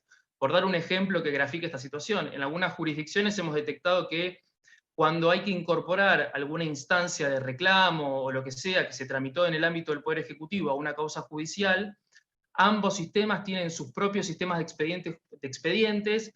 Para incorporar lo que pasó en un poder al otro hay que imprimirlo, una persona tiene que llevarlo a una mesa de entrada del Poder Judicial, el Poder Judicial tiene que escanearlo y tiene que incorporarlo a una causa. Entonces, eso demuestra, me parece, que si la incorporación de tecnología no está acompañada de un cambio cultural que revise, entre muchas otras cosas, primero, una mirada sobre la división de poderes que tenemos en Argentina y en muchos países de la región, que es más propia del siglo XIX que del siglo XXI. Entonces, ahí está muy vinculado a lo que he mencionado sobre la interoperabilidad de los sistemas. Y segundo, si no aprovechamos y no pensamos la incorporación de tecnología siempre desde el acceso a la justicia. Me parece que no son discusiones separadas. El acceso a justicia no es una discusión que esté separada de las discusiones de justicia abierta, y menos aún de la incorporación de tecnología en este sentido. Entonces, la tecnología nos va a permitir, y con esto quiero ir cerrando, pero la tecnología nos va a permitir necesariamente sumar muchísimo más cantidad de datos e información sobre cómo funcionan nuestros sistemas judiciales, y no pareciera que estamos llevando a cabo ese proceso conscientes de las posibilidades que nos da la tecnología. Sin ir más lejos, también quiero graficarlo con un ejemplo. En Argentina, sobre todo en el caso del Poder Judicial de la Nación y su relación con los órganos que existen hacia el interior de nuestro país, en algunos casos hemos detectado que hay menores niveles de estadística que había antes de la incorporación de tecnología, y por una práctica muy, muy sencilla, que es que muchos juzgados tenían la obligación de reportar, cuando todo era escrito, por decirlo de una manera, tenían la obligación de reportar a las oficinas de estadística centralizadas una cantidad de información. Cuando se incorporaron los sistemas de resolución de expedientes por medios digitales, los juzgados interpretaron que eran las propias oficinas las que ya iban a poder tomar esa información de esos sistemas. Como eso no está ocurriendo y los juzgados dejaron de reportar mucha de esta información, el resultado es que en muchos casos empezamos a tener menos estadística de la que teníamos, por ejemplo, hace 10 años. Eso demuestra que esa incorporación de tecnología no estuvo acompañada de una decisión concreta de vincularla al relevamiento de datos y de información. Y solo a modo de cierre, me parece que, como decían anteriormente, podemos ver el vaso medio vacío, medio lleno. Me parece que lo vamos a seguir viendo medio vacío en tanto y en cuanto estos procesos no estén acompañados de la participación de la sociedad civil, de la mirada de los grupos más vulnerabilizados, que son los que más se podrían beneficiar de la descentralización que implica el uso de tecnología. Entonces, en tanto en cuanto ese diálogo y esa apertura cultural e institucional de los poderes judiciales no exista, me parece que va a ser un poco difícil que que la tecnología o la innovación en el marco, sobre todo de la pandemia, nos traiga todas las soluciones que esperamos. Gracias, Joaquín. 3 o 4 veces dijiste que para finalizar, entonces me engañaste y no te corté. Es una buena estrategia. Les pido tanto a Pilar como a Alejandra como a Marisol si pueden ser un poquitín más breves, así seguimos con el ritmo que debíamos seguir. Gracias, igual como siempre, la mirada SIG es interesante, a nosotros nos ayuda muchísimo en nuestro trabajo. Ahora sí, Alejandra, te dejo con la palabra. Muchas gracias, Mariano. Buenas tardes a todas y todos. Un gran abrazo desde Santiago de Chile, en tiempos de pandemia, ¿no es cierto?, donde todos nos hemos reunido de esta forma virtual, y hemos aprendido a ser eficientes con este sistema. Agradecer a RIJA, la verdad es que la Red Internacional de Justicia Abierta para mí ha sido una sorpresa. Estoy metida en los correos electrónicos y veo cómo se moviliza. La verdad es que estoy absolutamente impresionada y me gusta mucho ver esta movilidad y por cierto a OGP, que hemos sido socios desde siempre y partners y colaboradores, gracias a Alonso y a Rosario, que bueno, no pude estar, pero con ella estoy permanentemente en contacto. La verdad es que Joaquín hizo el diagnóstico, el relevamiento, el levantamiento y los desafíos que ya no sé qué más decir. Creo que él cubrió todo. Pero bueno, quisiera comentarles que nosotros como CEPAL estamos trabajando, impulsando políticas de justicia abierta y de Estado abierto ya desde hace bastantes años. De hecho, en el Summit de la Global de 2015, que fue en México, nuestra secretaria ejecutiva acuñó el concepto de Estado abierto. Luego sacamos este libro, que ahí lo estuve desempolvando, el libro Desde Gobierno Abierto a Estado Abierto, porque pensamos que efectivamente era importante hacer esa transición, ¿no es cierto?, desde lo que le decíamos gobierno abierto, desde la mirada del Ejecutivo hacia los otros poderes del Estado. Y desde ahí creo que en CEPAL hemos estado hablando de Estado abierto permanentemente, hemos levantado recursos de información, biblioguías, donde estamos tratando de impulsar en los países de América Latina estas políticas que vayan más allá, ¿no es cierto?, del Ejecutivo. Y lo que hoy escuché con Sara, con Lorenz, y Inca, por cierto, también, nos parece que ha sido un buen fruto de todo este trabajo conjunto y colaborativo que hemos tenido los organismos internacionales y los multilaterales. Por cierto, en Costa Rica hemos tenido una larga data de apoyo desde la presidenta en esa época, Sara Villanueva, la presidenta de la Corte Suprema, Sarela Villanueva.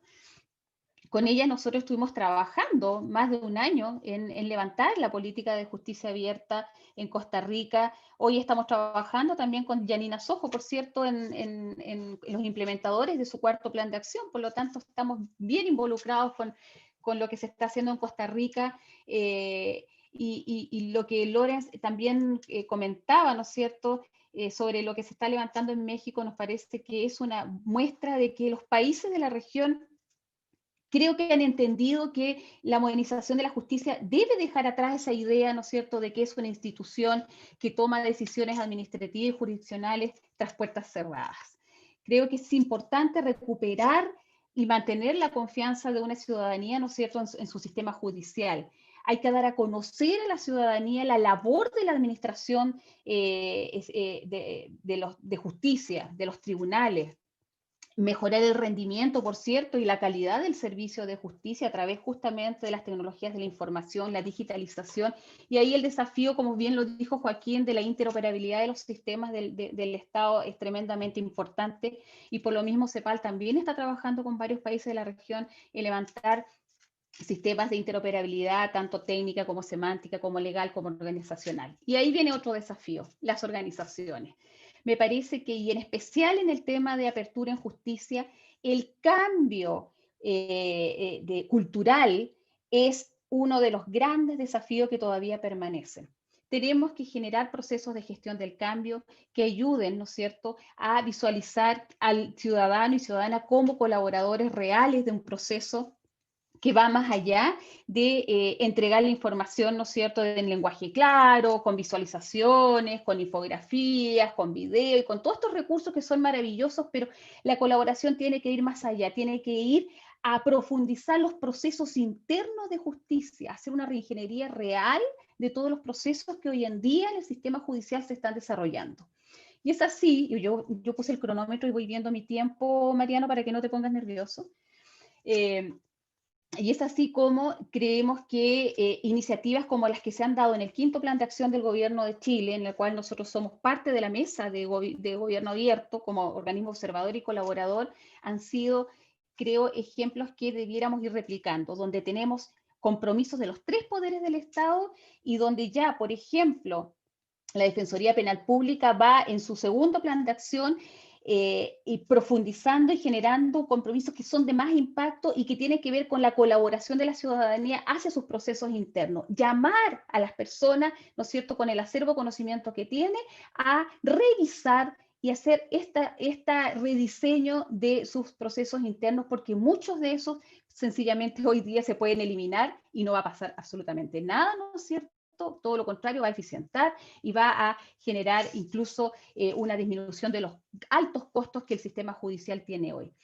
Por lo tanto, estamos viendo con muy buenos ojos lo que está ocurriendo en América Latina. Creemos que efectivamente muchos de los planes de acción que hoy en día se están levantando tienen al menos un compromiso que va más allá del Ejecutivo, pero creo que hay que avanzar, ¿no es cierto? Hay desafíos, por supuesto, todavía muchos, y en eso estamos trabajando conjuntamente con la OGP para que organismos como la CEPAL y otros más podamos ayudar a apalancar, ¿no es cierto?, estas voluntades, porque hoy en día estamos viendo voluntades políticas, quizás por un movimiento que hoy en día se ha visto sobrepasado, ¿no es cierto? El caso de Chile, hemos tenido un plebiscito hace poco para el cambio de la Constitución.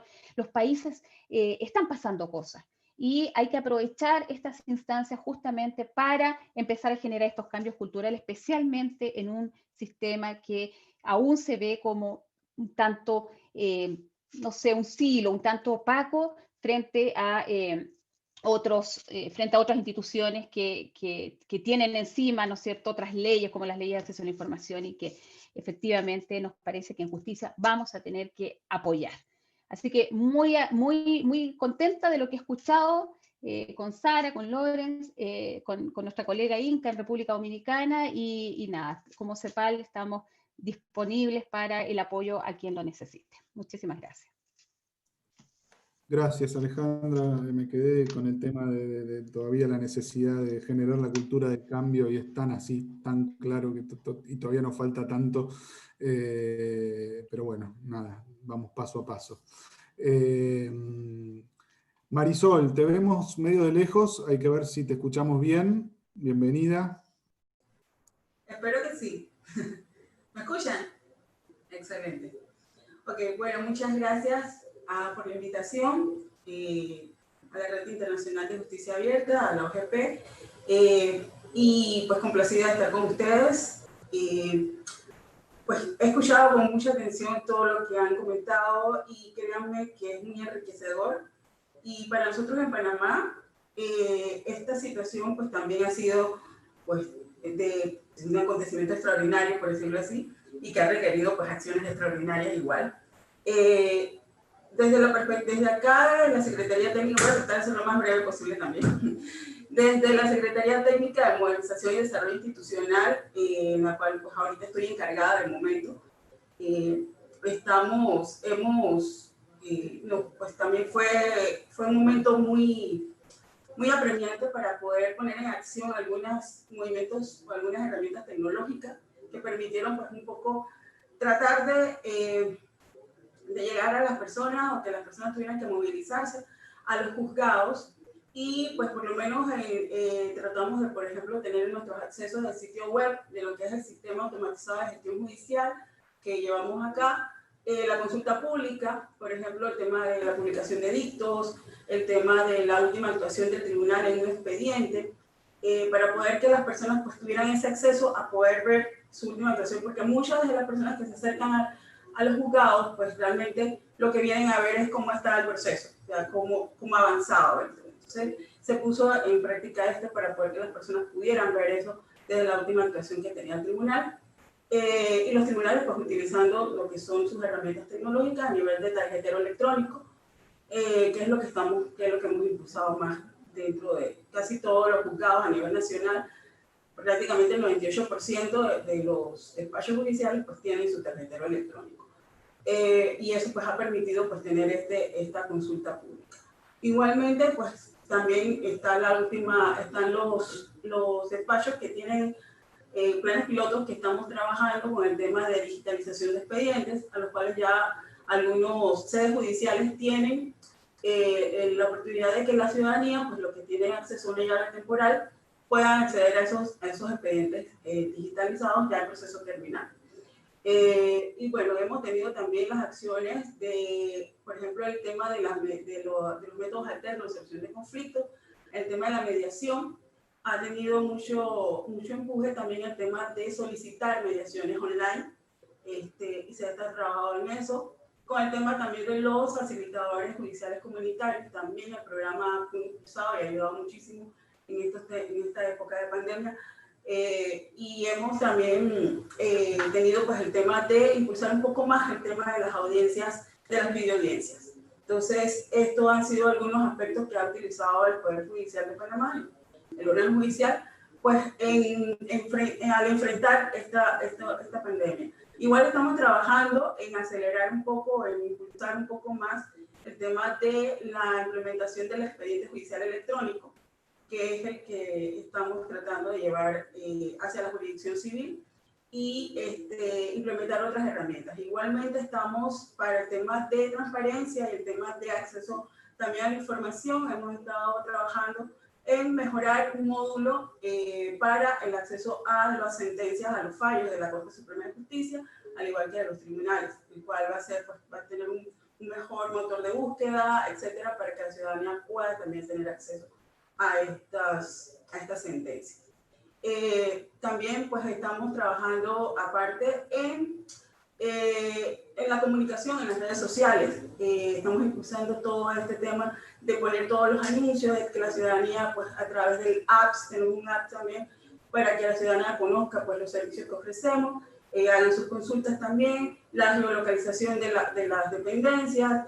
Se trabajó también ahora en temas de pandemia, la Secretaría Técnica también impulsó muchísimo el uso se implementaron correos electrónicos para todos los juzgados a nivel nacional. O sea, todas las dependencias a nivel nacional tienen correos electrónicos, los que fueron dados a conocer para que el público también esté en el directorio telefónico de nuestra página web, para que toda la ciudadanía pues, pueda comunicarse con el juzgado también. Claro, todas estas herramientas, todos estos impulsos pues no han evitado que ciertamente las personas se sigan acercando a nuestras instalaciones, pero pues están al servicio igual. Todo se está trabajando pues en eso, en la publicidad, en que la gente las conozca, y en que pues tratar de evitar lo menos posible que las personas quizás tengan ese momento de ir hacia los juzgados. Pero estamos tratando de impulsar esa utilización de los medios tecnológicos. Por otro lado, pues también en nuestro plan de acción, en nuestro plan estratégico institucional, que valga informar que todavía no ha sido aprobado, que estábamos con un plan estratégico institucional que se trabajó hasta el año pasado para estos 10 años próximos, 2020 a 2029, pero no ha sido todavía validado. Pero en el mismo sí se encuentran establecidos un eje estratégico que tiene que ver con la consolidación de la imagen institucional y está compuesto por tres componentes que tienen que ver con transparencia, rendición de cuentas, comunicación y la participación ciudadana. Y para destacar, pues en el tema de transparencia, no tenemos transparencia y rendición de cuentas, no cuenta con una política, o sea, el órgano oficial no cuenta con una política propiamente de justicia abierta, pero sí se establece en este plan estratégico, en este componente de transparencia, sí se establece que uno de los objetivos es tratar de impulsar esta justicia abierta. Entonces, y a través de una política de transparencia y rendición de cuentas. Entonces, estamos con muchas acciones en ese componente. Igualmente con la reactivación en el tema de participación ciudadana de una oficina que tiene que ver con este tema de participación ciudadana y las relaciones interinstitucionales. Adicionalmente, pues se está trabajando en esa validación para ver si conseguimos rápidamente la validación del plan y pues contar con todos estos elementos o todas estas acciones que se van a trabajar. Y bueno, una de ellas, ya le digo, pues el impulso de estas políticas para poder continuar con estas acciones que se han logrado y que hemos llevado a cabo de hace varios años con el tema también con justicia, con Alianza para el Gobierno Abierto en Panamá, en los cuales hemos tenido muy buena participación. El órgano oficial ha sido una de las instituciones que siempre ha participado en apoyo a esto, a todas las acciones que tienen que ver con los planes de acción. Y pues estamos en eso. Otra cosa que se me pasaba a decir es que también estamos trabajando con interconexiones con otras instituciones, que un poco lo que mencionaba Joaquín, tenemos ese hecho de que solicitamos mucho a las otras instituciones y hay mucho papel, hay muchas cosas que se dan y que queremos tratar de minimizar a través de estos servicios, de estos web services que le llamamos. Tratando de que las solicitudes pues sean en línea, de que podamos también responder en línea y que todo esto pues contribuya a mejorar un poco los canales de comunicación y los tiempos de respuesta en nuestras solicitudes. Entonces estamos también pues, entre nuestras instituciones del gobierno tratando de agilizar eso. Entonces es un poco la perspectiva que tenemos. Esperemos y Dios primero pues nos valide el plan estratégico y pues tener ya pues próximamente quizás un futuro a un futuro a corto plazo, pues está instalada nuestra oficina de participación ciudadana y relaciones interinstitucionales. Uno de nuestros mayores riesgos o desafíos, pues realmente es el tema presupuestario, porque realmente nuestras áreas tecnológicas o nuestras áreas pues que tienen que ver con innovación y modernización, pues son quizás a veces en algunos momentos lo que menos presupuesto. Marisol, si podés ir redondeando que se nos acaba el tiempo. Sí. Así que bueno, eso era todo prácticamente y decirles que estamos a la disposición. Gracias. Gracias, perdón, pero bueno, tenemos varias preguntas y queremos que haya tiempo para que los panelistas puedan responderlas. Pilar, adelante. Muchas gracias, María del Pilar Castro, del Consejo de Estado de Colombia, muy agradecida con UGB, con la Red de Justicia Abierta que nos invita a este evento. Para nosotros es muy importante estar aquí para dar a conocer la labor que hemos hecho y cómo hemos podido avanzar como Alta Corte de Justicia en ajustarnos a la situación particular en la que hemos estado toda la justicia en términos de pandemia. Voy a compartirles pantalla, si me lo permiten, para mostrarles cómo hemos podido avanzar rápidamente. ¿Qué es lo más importante para nosotros de decirles, compartir con todos ustedes en este momento? La justicia no es un lugar, la justicia es un servicio. Y en ese orden de ideas, con o sin pandemia, nuestra obligación como órganos de justicia es entregar información y facilitar el acceso a la información a todas las personas que lo requieren.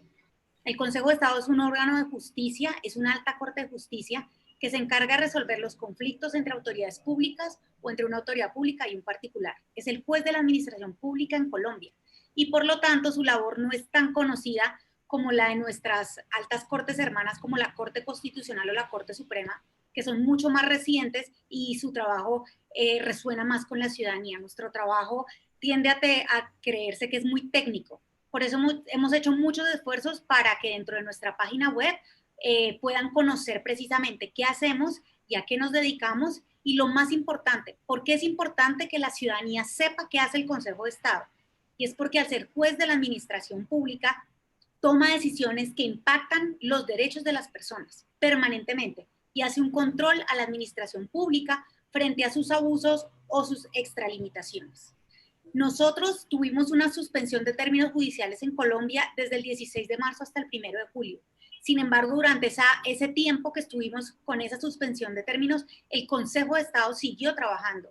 Y por eso, bajo los hashtags CE Trabaja en Casa o el numeral Agenda CE, nosotros publicamos a través de nuestras redes sociales tanto estadísticas como la información y cómo los funcionarios trabajaban desde sus hogares para que la justicia supiera y la ciudadanía supiera que independientemente de que los términos judiciales estuvieran suspendidos, todos seguíamos trabajando desde nuestra casa.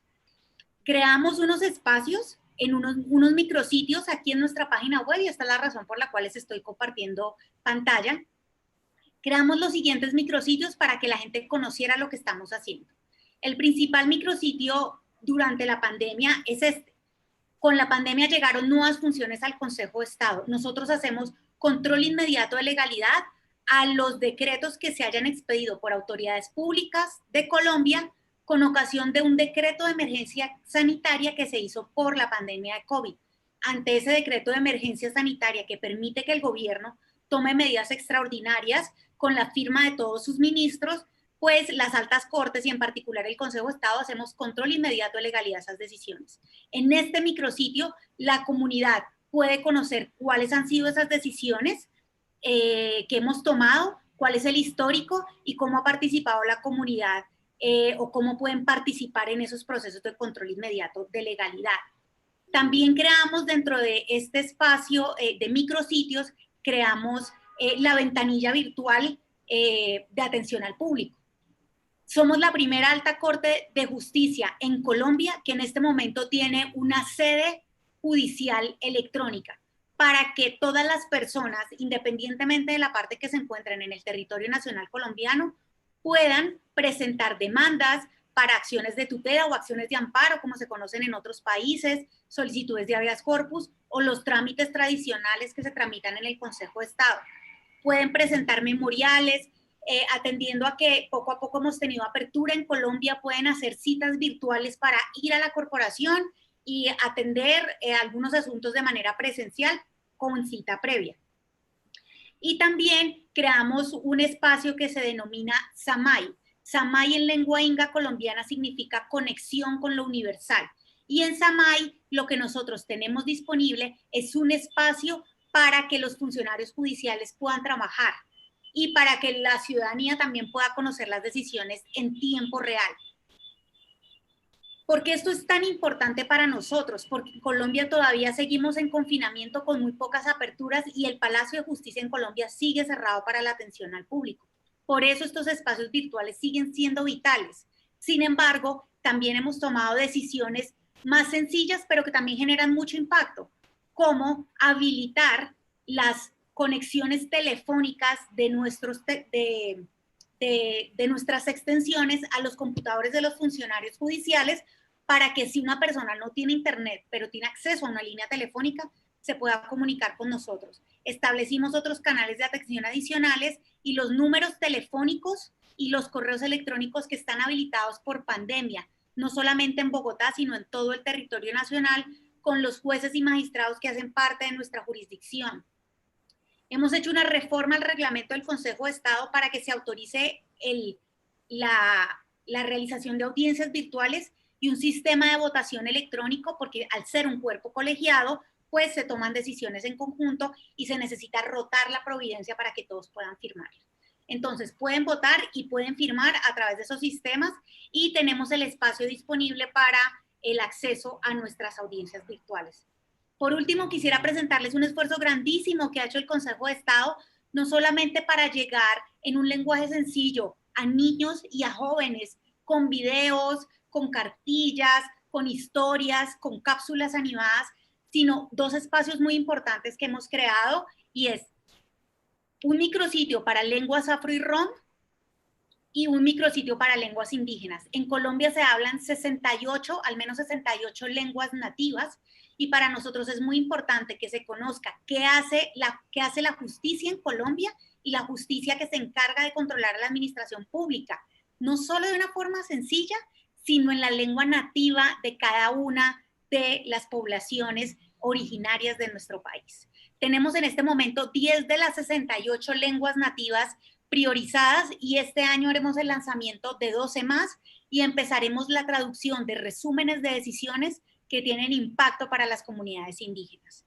Estos son los esfuerzos que hemos realizado. Hemos hecho unos textos de bienvenida para las comunidades indígenas explicando qué hace el Consejo de Estado de una manera muy sencilla en su lengua natal. Hemos puesto audios de esa misma información y hemos dispuesto adicionalmente videos con subtítulos en la lengua. Creemos que esta es una forma no solamente de dar a conocer lo que hace el Consejo de Estado en una lengua nativa para que resulte más sencillo trabajar por un empoderamiento ciudadano, sino porque también permite la preservación de las lenguas originarias de Colombia. Por supuesto que damos crédito a quienes han apoyado estas iniciativas y ha sido gracias a cooperación internacional, a entidades como USAID Colombia que hemos hecho posible este esfuerzo. Nosotros estamos convencidos que el uso de la tecnología en épocas de pandemia no puede estar volcado a replicar los sistemas tradicionales en una plataforma digital. Se requiere un uso disruptivo de la tecnología apoyados en inteligencia artificial y en Big Data. El ejercicio colaborativo de todas las ramas del poder público, tanto la legislativa como la ejecutiva, que es la que define el presupuesto de la rama judicial en Colombia, debe ser contundente y debe ser claro el compromiso político para que ejercicios como esto puedan seguirse construyendo. Todo lo que ustedes han visto el día de hoy se ha realizado con cero inversión presupuestal del Consejo de Estado, porque nosotros tenemos un órgano administrador de la rama judicial que es el que maneja el presupuesto de toda la rama. Y nosotros, al ser solo un componente de la rama judicial, no tenemos acceso a ese presupuesto sin que se realicen una cantidad de procesos internos dentro del Consejo Superior. Esto ha sido trabajo a través de redes sociales, con voluntad política de los 31 consejeros que hacen parte del Consejo de Estado y con el trabajo del equipo de todos los funcionarios del Consejo de Estado. Creemos también que es muy importante seguir avanzando en participación ciudadana, una justicia que asuma un rol distinto y se dé cuenta que se legitima a través de la participación de toda la ciudadanía. Es un juez que está blindado frente a la corrupción, que además tiene unos ojos que lo observan, pero además que cuenta con una retroalimentación de la ciudadanía para que en ese orden de ideas, esas decisiones que profiere en imparcialidad, pero que finalmente debe conocer la ciudadanía para que entienda cómo se están protegiendo sus derechos y cómo puede ejercerlos, citando posteriormente esas mismas decisiones, pues requiere de un trabajo permanente con esa comunidad y con esa ciudadanía a la que se debe. Desde el Consejo de Estado de Colombia estamos muy agradecidos por esta invitación, agradecemos muchísimo por el tiempo que nos han dado para presentar el trabajo que hemos venido haciendo en pandemia. No ha sido fácil para nosotros, pero seguimos trabajando. Con o sin pandemia, creemos que el servicio esencial de la Administración de Justicia debe seguir funcionando para los que tienen y para los que no tienen internet. Y nosotros seguimos entonces velando porque esa labor llegue a todas las personas que están en el territorio nacional colombiano. Les voy a dejar nuestra página web para que la puedan curiosear un poco más, para que la puedan ver con más calma. Para nosotros es muy importante la retroalimentación que nos puedan dar del micrositio de lenguas indígenas, de los micrositios que hemos creado para la pandemia, para mostrar las medidas que hemos tomado, pero también para seguir avanzando y seguir compartiendo experiencias a nivel internacional. Solamente cuando escuchamos el trabajo que han hecho otros, podemos enriquecer nuestro trabajo. Y les dejo de igual forma mi correo electrónico para quienes quieran contactarnos y para que sigamos trabajando por una mejor justicia. Muchas gracias por el tiempo, Mariano, Alonso, muchas gracias a todas las personas que han hecho posible que el Consejo de Estado de Colombia pueda participar. Mil gracias. Gracias, Pilar. Bueno, tenemos preguntas. El mayor terror de un moderador es que no haya preguntas. El segundo mayor terror de un moderador es que haya muchas preguntas. Se dio esta segunda situación, lo cual nos pone muy contentos porque evidentemente, bueno, despertó mucho interés y les pido perdón de entrada y en todo caso vos, Alonso, andá diciéndome hasta dónde podemos llegar. Había elegido una pregunta para cada uno de los panelistas para que puedan responder brevemente y después, si queda tiempo, una para todos. Así que arranco para Inca. ¿Cuáles crees que son los factores que habilitan las transformaciones de justicia abierta? ¿Podrías resaltar 3 elementos innovadores?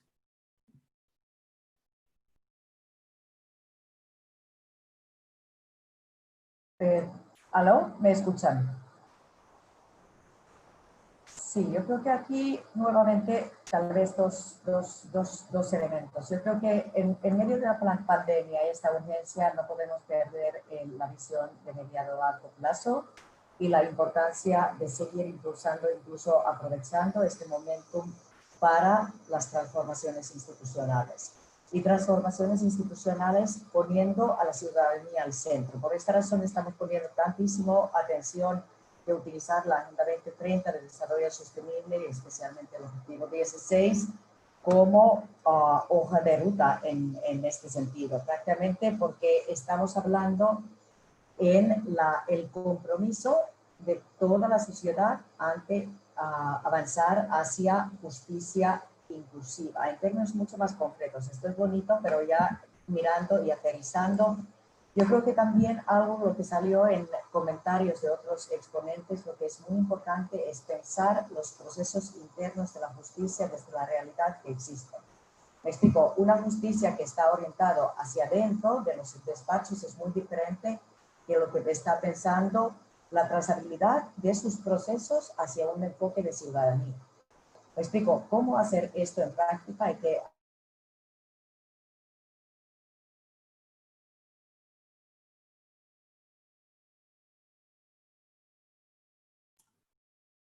arrancar con ella. ¿Por qué lo menciono? Porque creo que en caso de la pandemia, justamente la posibilidad de aumentar de manera innovadora, utilizando digitalización y otras medidas, aprovechando este momento disruptivo, la transparencia y acceso a la información sí es posible.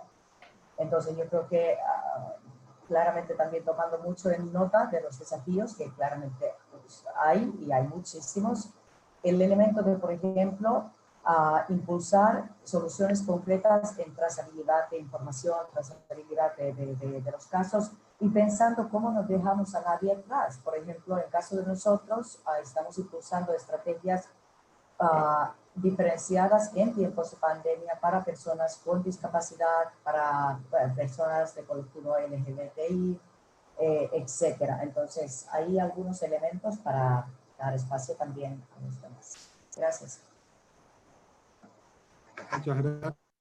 Muchas gracias, Inca.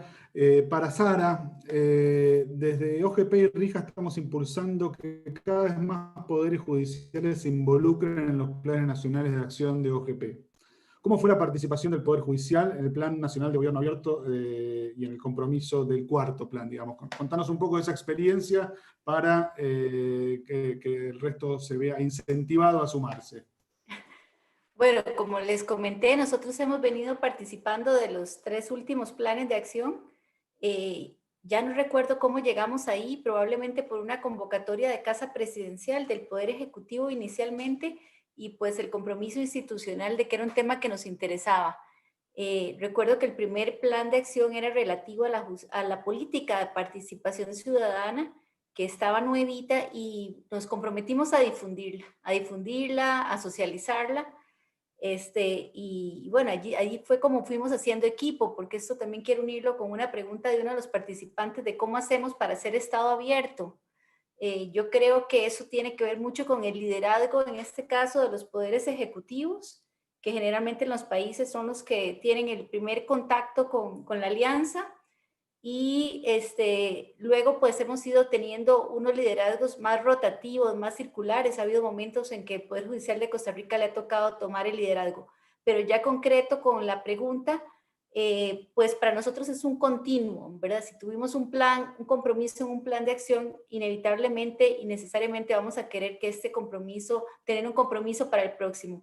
para este caso nosotros fuimos convocados a todo un proceso largo de formulación de los compromisos, en el cual participamos en los 3 talleres nacionales que se realizaron, y en consulta con sociedad civil, qué es lo que sociedad civil quiere para nosotros, de nosotros, para de esa manera ir a la casa, leer esa información, analizarla y ver cómo la podemos poner en una respuesta, en un producto que llene, satisfaga la necesidad del problema identificado, porque sí partimos de la necesidad de que hay un problema que hay que resolver. Así es como de alguna manera se simplifica el procedimiento, que seguimos todas las líneas y las directrices para construir un compromiso que luego se presenta, es revisado, etcétera, para finalmente ser formulado ya oficialmente. Pero así este año fue como participamos. Empezamos en diciembre del año pasado con el trabajo, como les decía, con Casa Presidencial y los demás actores que participan de Estado Abierto en Costa Rica.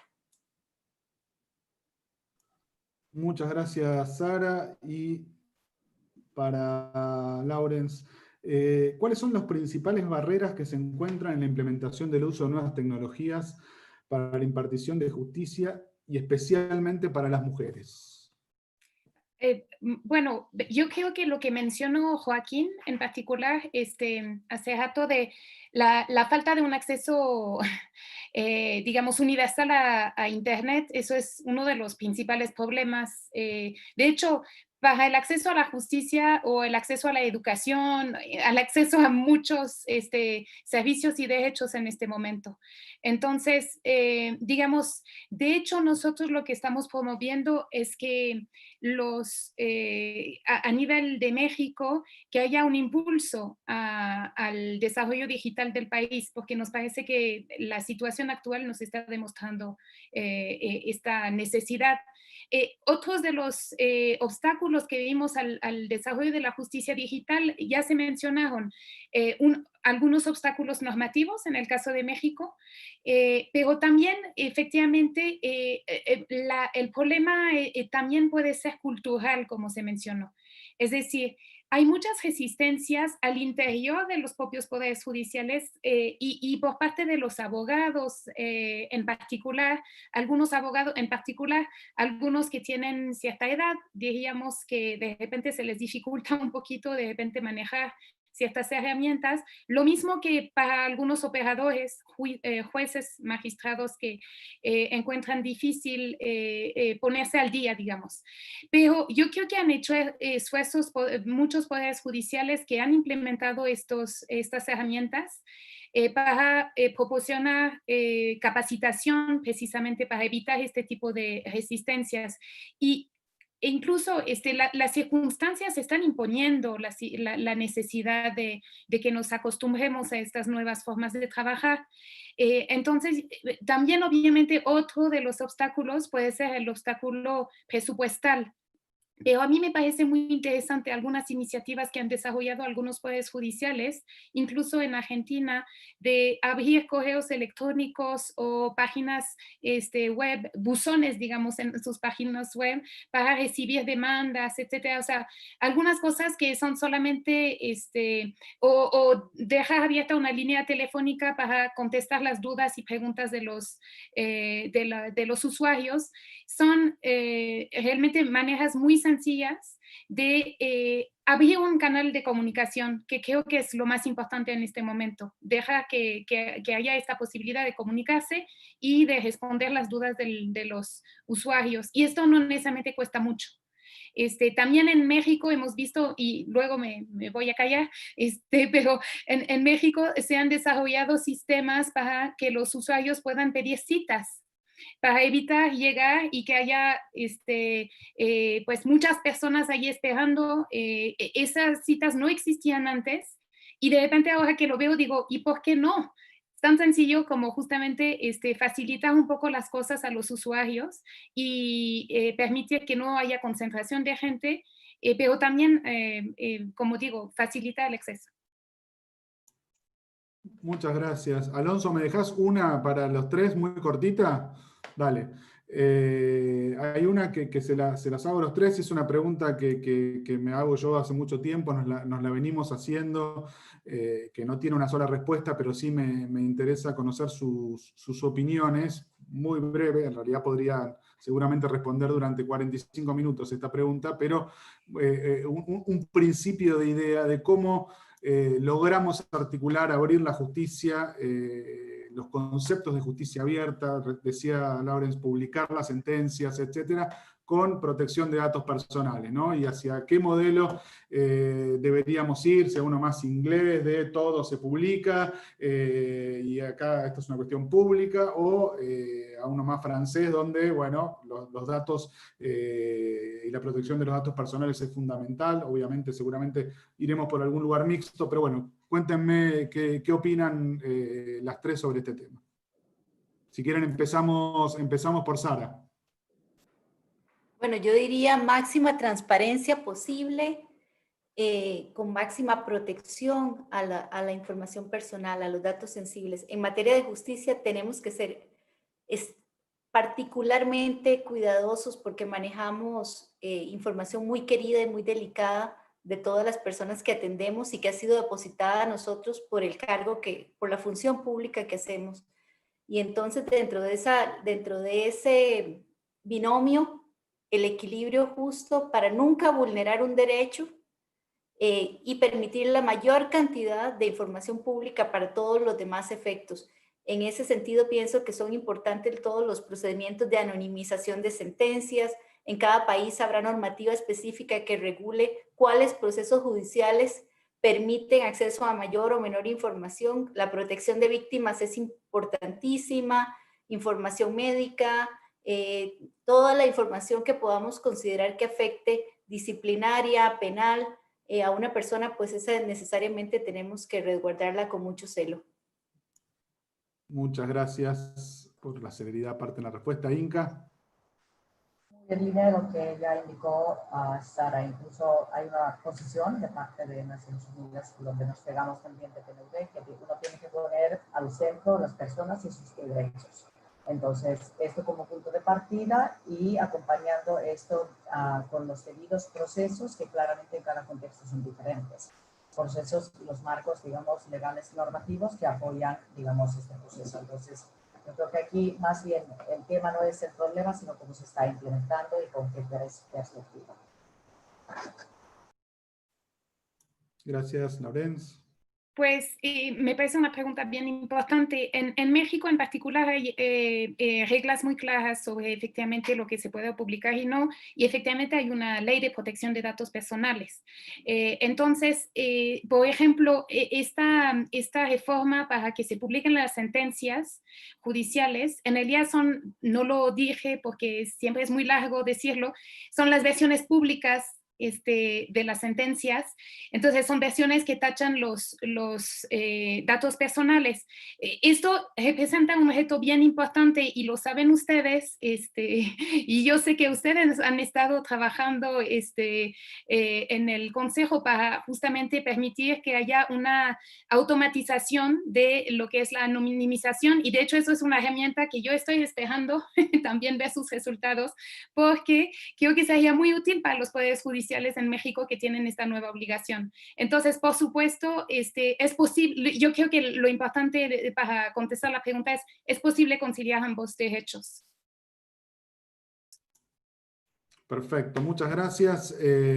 Y ahora sí, siendo las 16:55 en Buenos Aires y la hora que sea en sus respectivos hogares, por mi parte agradecerles muchísimo su participación, la verdad que fue interesantísimo, me pone muy contento que hayamos podido lograr hacer este webinar, agradecerle nuevamente a UGP, a Alonso, Rosario, Adna, por darnos esta posibilidad.